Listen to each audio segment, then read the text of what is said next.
Parallel-based assessment is on Punnett squares. A Punnett square is a diagram that is used to predict the genotypes or phenotypes of a particular clause. The diagram is used to determine the probability of an offspring.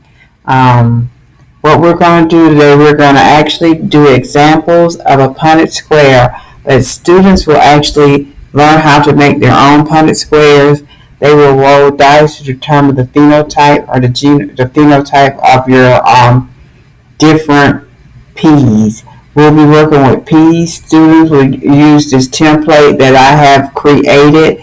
It's going to be auto-graded. We're going to work on one, and they're going to independently learn about skills created with these peas. So first of all, tall peas are dominant to short peas. A tall pea, as you see, would be the two capital T's is crossed with a short pea. This is the recessive of two little peas. One goes on top of the Punnett squares and one goes on the side. The Punnett squares looks like a 4-panel window, and so we're going to work with the genes. These are our letters, the genes. You always put the capital letters first. First, you have a big T and a little t,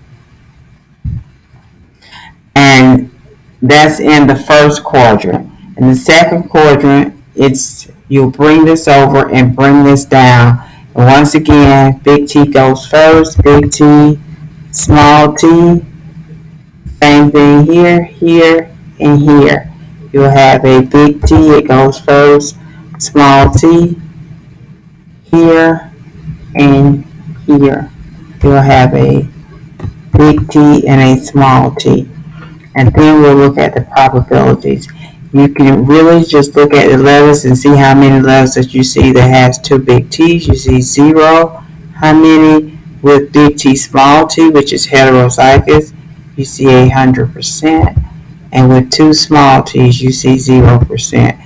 This is the way we get the genotype, and we're going to work on now the phenotype. Phenotype is tall. We're looking at the tall peas and the short peas as we cross those together. If you look over it, the big T is dominant, so you have 100%. Short P is recessive, you have 0%. Once you finish, it will turn green. So what we're going to do today is you're going to actually do self-grading with the webcam, but you're also going to actually have several peas where you're going to pick your own peas by rolling dice to determine your genotypes. Once you determine your genotypes, you will put them in the same setting, the same type of squares, where you will actually make it self-grading by doing all yours correctly. This is what you'll be working with. Another example of peas is yellow seeds and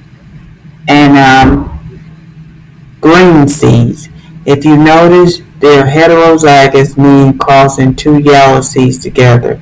And the same thing goes the way you do this. And once you get it correctly with this, it'll self-grade. So what you have to do is we've actually set up different slots for everybody in the class. You'll go and you will actually do the same thing, but you'll actually come up with your own genotypes.